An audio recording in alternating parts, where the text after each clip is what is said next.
Welcome back to Detroit as we get ready for Heat 1A. Now, you're running a lot better. You've done well in testing. What do you think? Well, I think we're going to have a real good chance come the final heat. Once again, we're going to run fairly hard through the prelims, but the race is won in the final heat, and the same old Scott Pierce story, But we really feel that the Pringles has a boat now that we can run to win in the final heat. The guys have done a marvelous job. It's only really, this is the sixth heat the boat's ever been in, so it's coming around real fast. Okay. We're real pleased. We'll get him. Thanks, Todd. First boat out on the course, the U-22 and Todd Yarling.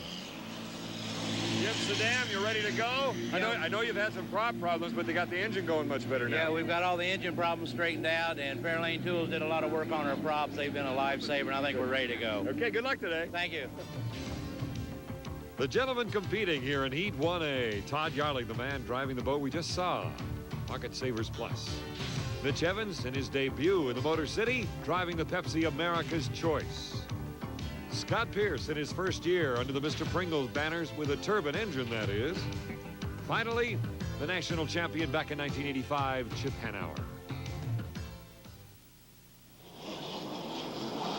4 boats in this, our first heat of the day on a very hot, humid day in the Motor City on the Detroit River. 2 turbines, 2 piston engines. As the 4 boats come around the very tight rooster tail turn on your right of the screen, Mr. Pringles. As the Pocket Savers Plus, the U-22 Todd Yarling coming down. Here come the 4 boats, all ready for the start. Very close to the cameras here as we line up for the start finish. And the Mr. Pringles may be over the line too soon. We cannot tell, but we will get it officially for you in a moment. The Mr. Pringles may have jumped the gun. Here is our shot from atop the Whittier Hotel, now a retirement center. The waves, the rollers out in front of the Whittier are very famous now as the boats negotiate those swells and then going into that turn. A very wide first turn here on this 2.5-mile course on the Detroit River. River rather tame so far, and a beautiful shot from atop the Whittier, the Mid-American in lane number 1, and the Mr. Pringles and Scotty Pierce in lane number 2 with the slight lead. But here comes Hanauer. Hanauer, who has won in 4 of the last 5 races. The Mr. Pringles going dead in the water, it appears. But as I said, 4 out of 5 victories in the last 5 years for Chip Hanauer on the Detroit River. He calls this the Yankee Stadium of hydroplane racing. Certainly, it is the oldest race course with the most tradition. No question about that, even though Seattle fans might argue a bit. Here comes the U-22, that being the Pocket Savers Plus. Also, Bukowski Buick, one of the sponsors for that, and a Mid-American coming through to complete lap number 1.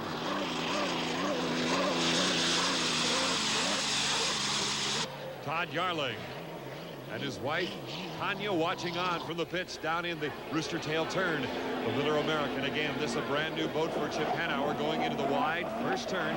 You can keep your speeds up pretty high in this turn, up approaching 140 to 145, even 150 miles per hour. The Pocket Savers Plus trying to get the right propeller for that boat. Here's Mitch Evans. His first race ever on the Detroit River. His father raced here back in the 50s and 60s. Chip Hanauer starting a tradition of his own. He's been here 11, 12 different years. Handling problems, as you see, for Todd Yarling as that boat porpoises a bit, riding off the blade of the propeller and the sponsons. This boat, Ed Cooper's, out of Madison, Indiana. Really, so far, since the Mr. Pringles seems to have gone dead in the water, a chance for the Mid-American to have an easy time here in Heat 1A. We do have word now that Mr. Pringles did indeed jump the gun, but he is running again. There he is. There's Scotty Pierce. He did jump the gun, but has a shot at least getting some points here in Heat 1A. The Mid-American, first place. Again, from atop the Whittier, gives you some idea of the speed that they reach going through that turn. Sometimes it's hard to tell from our camera angles, but there you get a good feeling of it. And, wow, look at the back chute. A lot of those, what they often call parallel rollers, kicking the boats around on this very unforgiving 2.5-mile course on the Detroit City River. The Pringles now moving into 3rd place.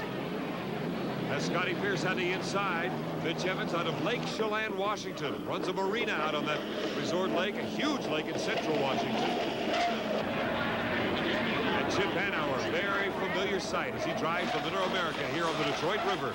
He won his 5th straight Gold Cup right here on the Detroit River 1 year ago. Again, look how light the Mr. Pringles is in front of the Detroit Yacht Club going down the back chute. All these boats seemingly are very light going down the back straightaway into the very tight Rooster Tail turn. From the Whittier Hotel. Usually it's fairly smooth until they get about there, and you see the Miller American having a few problems as it goes through negotiating that turn. This is the tight Rooster Tail turn directly in front of the pits. Coming on the outside in, there's the Miller American. Chip speeds averaging right around 120 miles per hour as he completes lap number 5. And Chip Hanauer takes 400 points for Heat 1A.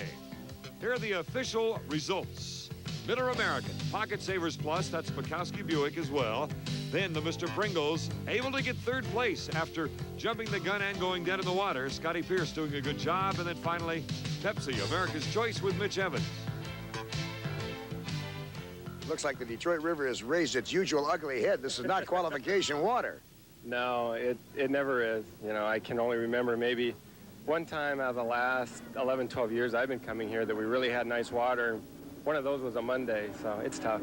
All right, now the boat was upside down in dry land. Let's not mislead people. Working on the sponsons and parts of the boat. Looks like it did the job. Well, it improved the boat. You know, I can't say that we're there yet, but I can say that the boat's getting better. And that's all we can do is just keep, you know, our minds working and our elbows flailing and try and get there. Good 2nd place finish for U-22. Don Porter's with that crew right now. Don? Todd, what happened to the leg now? Oh, it was awful rough out there, and we've managed somehow to destroy all of our propellers by the time we got up here. So we've got a brand new one on the boat. This is the first time in competition, and it just don't like rough water. Neither does your leg, it sounds like. So I really had to baby the throttle to keep the boat in a good attitude to run with. And As a result, it what? Went to sleep? yeah, my leg went to sleep. Oh, okay, so it's not broken or anything. Well, no, not quite. How about this for rhythm? The Mason Elementary Drummers, keeping everybody awake in the pits.